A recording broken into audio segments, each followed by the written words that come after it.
जय श्री कृष्णा। राधे राधे दोस्तों। आज की कहानी आपके सोचने के तरीके को बदल देगी। हम अक्सर कुत्तों का नाम तो लेते हैं, लेकिन उनकी असलियत पर शायद ही कभी ध्यान देते होंगे। जब गुस्से में या मजाक करते हुए किसी को गाली देनी होती है, तो हम बिना सोचे समझे कुत्ते का नाम ले लेते हैं। क्या कुत्ता सच में इतना तुच्छ है, इतना गया गुजरा है? हमने कभी यह नहीं सोचा कि वह भूखा प्यासा हमारे घर के दरवाजे पर पड़ा रहता है और हम उसे अनदेखा कर दे देते हैं। लेकिन जब गाली देने की बात आती है तो उसका नाम लेना हम नहीं भूलते। इसलिए आपसे निवेदन है कि बस कुछ मिनट निकालकर इस कहानी को ध्यान से सुनिए। शायद यह आपको सोचने पर मजबूर कर दे और आपकी सोच में एक सकारात्मक बदलाव आ जाए। नमस्कार दोस्तों, स्वागत है आपका द प्रेमानंद ज्ञान में। एक नगर में रामू नाम का व्यक्ति रहता था। एक दिन वो रामू एक महात्मा से मिलने उनके आश्रम पहुंचा। वहां उसने देखा कि महात्मा कुछ लोगों को उपदेश दे रहे थे। रामू ने महात्मा को प्रणाम किया और बोला, गुरुदेव, मेरे मन में एक सवाल है। महात्मा मुस्कुराए और बोले, बेटा संकोच मत करो, जो भी सवाल है खुलकर पूछो। रामू ने कहा, गुरुदेव, मैं जानना चाहता हूं कि कुत्ते को रोटी खिलाने से कौन से लाभ होते हैं। महात्मा ने मुस्कुराते हुए कहा, अगर लोग कुत्ते को रोटी खिलाने के फायदे जान ले तो उनका जीवन सुखमय हो जाएगा। कुत्ते को रोटी खिलाने से 8 बड़े लाभ होते हैं। जो इन फायदों को समझ लेता है उसे कभी दुखों का सामना नहीं करना पड़ता। महात्मा ने आगे कहा, बेटा एक कहानी सुनो। एक समय की बात है। एक भूखा प्यासा कुत्ता गांव के हर दरवाजे पर जाता, लेकिन कोई उसे रोटी का टुकड़ा तक नहीं देता। वह लाचार होकर इधर उधर भटकता रहता। एक दिन वह गांव के बाहर एक आश के आश्रम में पहुंचा। उसने आशी से प्रार्थना की, हे मुनिवर, मैं बहुत भूखा हूं, कृपया मुझे रोटी का एक टुकड़ा दे दीजिए।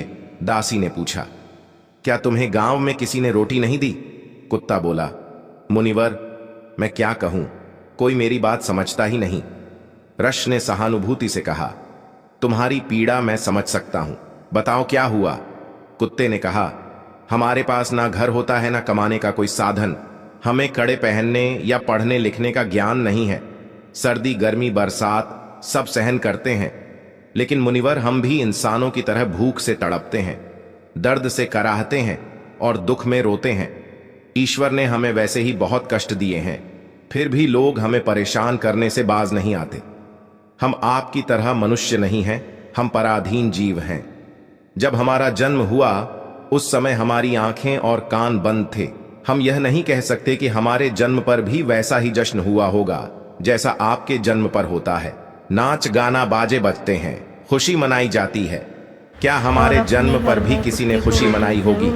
जब मैं पैदा हुआ तो मुझे लगा कि मैं किसी बड़े घर में आया हूँ, क्योंकि जिस जगह हम थे वह मुझे नरम और सुरक्षित लगी। लेकिन जब हमारी आंखें खुली तो मैंने देखा कि हमारी माँ, जिसे आप लोग कुतिया कहते हैं, हमें अपनी छाती से लगाकर एक पुराने कपड़े के ढेर पर लेटी थीं। हम 5 भाई थे, बाकी 4 भाई लाल और भूरे रंग के थे। मैं अकेला काले रंग का था। सबसे छोटा और कमजोर भी मैं ही था। हमारी माँ हमसे कम ही मिल पाती थी, क्योंकि उसे भी अपने भोजन का इंतजाम करना पड़ता था। अगर वह खुद भूखी रहती तो हमें दूध कैसे पिलाती? एक माँ होने के नाते वह हम 5 का ख्याल रखती थी। वह बेचारी दिन भर भोजन की तलाश में इधर उधर भटकती थी, कभी मिल जाता कभी नहीं। रात में वह जाग कर गांव की रखवाली करती थी। कोई अनजान व्यक्ति गांव में घुसने की हिम्मत नहीं करता था। यहां तक कि दूसरे गांव के कुत्ते भी डर के मारे हमारे गांव में नहीं आते थे। अगर किसी किसान के खेत में जानवर घुसकर फसल नष्ट करने की कोशिश करते तो वह उन्हें दौड़कर भगा देती थी। इतना सब करने के बाद भी गांव के लोग हमारी मां को भोजन तक नहीं देते थे। मजबूरी में उसे कभी कभी छीना झपट्टा करनी पड़ती थी। अगर लोग उसे ऐसा करते देख लेते तो लाठी डंडों से पीट कर भगा देते। कई बार तो बेचारी भूखी प्यासी ही रह जाती थी। हे मुनिवर, भूख तो हमें भी आपकी तरह ही लगती है। ऊपर से हमारी मां को हमारी भी चिंता रहती थी। वह हमारी देखभाल के लिए हमेशा परेशान रहती थी। गांव वालों को देखकर भी उसका दिल नहीं पसीजता था। मजबूरी में वह चोरी से घरों में घुस जाती थी, और अगर कुछ खाने को मिल जाता तो वहीं खाकर अपनी भूख मिटाती थी। लेकिन कई बार लोग उसे ऐसा करते देख लेते तो लाठी डंडे लेकर उसके पीछे पड़ जाते। कुछ निर्दय लोग तो उसे घर में बंद करके पीटते भी थे। हमारी मां का बुरा हाल कर देते थे। हे मुनिवर, हमारी माँ ने किसी का क्या बिगाड़ा था। उसने सिर्फ भूख मिटाने के लिए भोजन चुराया था। चोरी करने का उसे कोई शौक नहीं था, पर पापी पेट हमें यह सब करने के लिए मजबूर कर देता है। एक दिन की बात है, बहुत जोरदार बरसात हो रही थी। ओले गिर रहे थे और ठंडी हवा चल रही थी। उस कड़ाके की ठंड में ठिठुर कर हमारे 3 भाई मर गए। उस दिन हमारी माँ बहुत रोई थी, लेकिन मनुष्यों ने हमारी पीड़ा को नहीं समझा, क्योंकि उनके बच्चे थोड़े ही मरे थे। फिर वह कुत्ता कहता है, हे मुनिवर, अब हम सिर्फ 2 भाई रह गए थे। हमारी माँ हम दोनों की अच्छे से देखभाल करने लगी। एक दिन उसी गांव में एक सेठ के घर दावत थी। वहां कई तरह की मिठाइयां बन रही थीं। सेठ जी के घर बहुत से मेहमान आए हुए थे। हमारी माँ खाने की तलाश में बार बार वहां जाती थी, लेकिन लोग उसे दुत्कार कर भगा देते। किसी को उस पर इतना भी तरस नहीं आया कि उसे 1 रोटी ही दे दें। 1 रोटी देने से उनका क्या बिगड़ जाता। मेरी माँ बार बार सेठ जी के आंगन में जाती और दूर खड़ी खड़ी देखती रहती। जब दावत शुरू हुई और भोजन परोसा जाने लगा, तो वह भी वहीं जाकर पूंछ हिलाने लगी। तभी भोजन परोसने वाला आदमी किसी काम से भीतर चला गया। मेरी माँ दबे पांव रोटी लेने के लिए आगे बढ़ी, लेकिन तभी दूसरे आदमी ने उसे देख लिया और चारों ओर से लोग चिल्लाते हुए उसकी तरफ भागे। मेरी माँ घबरा गई और भागने लगी, लेकिन उसे वहां से निकलने का कोई रास्ता नहीं मिला, क्योंकि सामने से लोग लाठी डंडे लेकर आ रहे थे। घबराकर मेरी मां दावत में भोजन कर रहे लोगों को लांघ कर वहां से निकल गई। हे मुनिवर, मेरी मां इतनी परेशान नहीं थी जितनी कि वहां दावत में बैठे लोग हो गए थे। वे सब उठकर खड़े हो गए और कहने लगे कि कुतिया के लांघ जाने से भोजन भ्रष्ट हो गया है। वे आपस में चर्चा करने लगे कि अब क्या किया जाए, क्योंकि खाना खराब हो गया है। सेठ जी तो फूट फूट कर रोने लगे। कुछ लोग कह रहे थे, भाई, कुतिया के लांघ जाने से भोजन खराब कैसे हो गया? उसने खाने में मुंह थोड़ी डाला है, वह तो बस ऊपर से लांघ कर गई है। शहरों में लोग तो कुत्ते पालते हैं, उन्हें घर में सुलाते और खाना खिलाते हैं, इसमें कोई बुरी बात नहीं है। लेकिन उनमें से कुछ लोग बड़े घरों के थे और उनकी बातों ने किसी की नहीं चलने दी। वे कहने लगे, भोजन तो भ्रष्ट हो गया है, यह अब तो खाने लायक नहीं है। आखिरकार उन्हीं की बात मानी गई और सारा भोजन गरीबों में बांट दिया गया। उस दिन मेरी मां को खूब पेट भर कर खाना मिला। ऐसा सुख उसने जीवन में कभी नहीं पाया था, लेकिन यही सुख उसके लिए बड़ी मुसीबत बन गया। भोजन करके वह वहीं आराम से लेटी थी। तभी सेठ डंडा लेकर वहां आ पहुंचा और उसे बुरी तरह पीटने लगा। उसे भागने का मौका भी नहीं मिला। डंडों की चोट से वह दर्द से चिल्लाने लगी। मां की चीख सुनकर पत्थर भी पिघल जाता, लेकिन उस निर्दय सेठ को जरा भी रहम नहीं आया। वह लगातार पीटता रहा। मां की आवाज पूरे गांव में गूंजने लगी। तब कुछ लोग वहां आए और सेठ से बोले, सेठ जी, जाने दो, भूख में तो आदमी की भी बुद्धि खराब हो जाती है। यह तो एक जानवर है, इसे अच्छे बुरे का क्या पता। अब इसे मारकर आपको क्या मिलेगा? लोगों के समझाने पर सेठ ने उसे पीटना बंद किया। बड़ी मुश्किल से मां हमारे पास लौटी। उसने आकर हमें सारी कहानी सुनाई। हम दोनों भाइयों ने सोचा कि कुत्तों का जीवन कितना कष्ट भरा है। आदमी एक रोटी के टुकड़े के लिए हमें चोरों की तरह पीटता है। कितने निर्दय हैं वे लोग जो हमारी पीड़ा नहीं समझते। फिर वह कुत्ता कहता है, हे मुनिवर, एक दिन की बात है। उसी गांव के बाहर एक ब्राह्मण ठहरा हुआ था।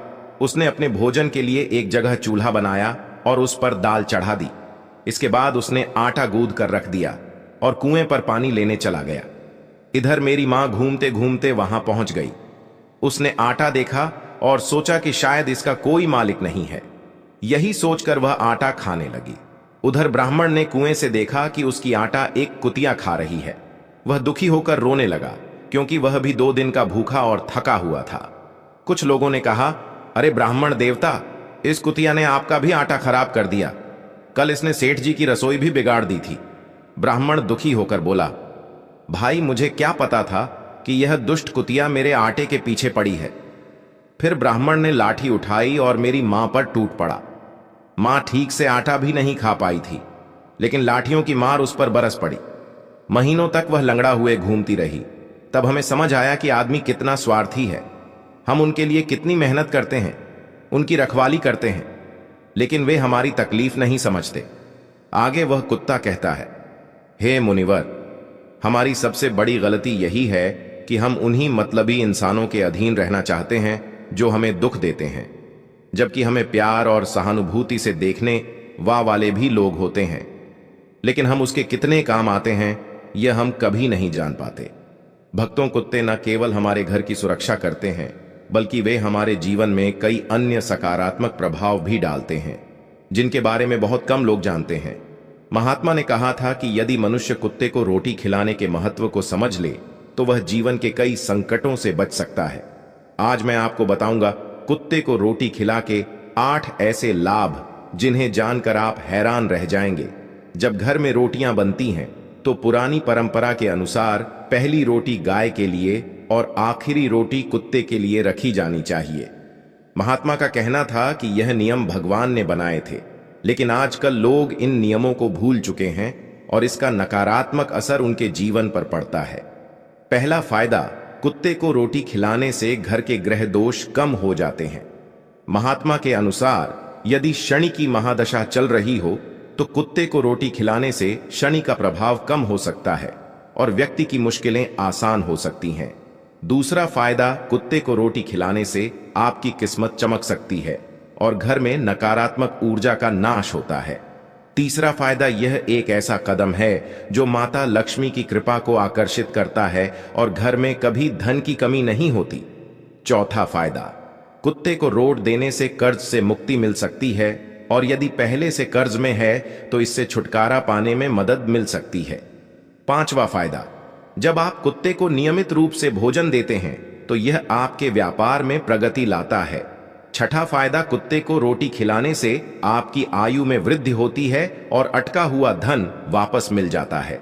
सातवां फायदा, कुत्ते को रोटी देने से आपके स्वास्थ्य में सुधार होता है, मानसिक स्थिति भी मजबूत रहे और आप हमेशा ऊर्जावान महसूस करते हैं। आठवां फायदा, भगवान को सभी जीवों की चिंता रहती है, इसलिए जब आप कुत्ते को रोटी खिलाते हैं तो भगवान प्रसन्न होते हैं और उनके आशीर्वाद से आपका परिवार सुखी रहता है। महात्मा ने यह भी बताया कि जब कुत्ता रोता है तो इसे एक अपशकुन माना जाता है। यह किसी संकट या अनहोनी का संकेत होता है, इसलिए कुत्ते को कभी भी दुखी नहीं करना चाहिए। तो दोस्तों, आपको यह जानकारी कैसी लगी? कृपया कमेंट सेक्शन में अपने विचार जरूर बताएं। यदि यह जानकारी पसंद आई हो तो द प्रेमानंद ज्ञान चैनल को सब्सक्राइब करना ना भूलें।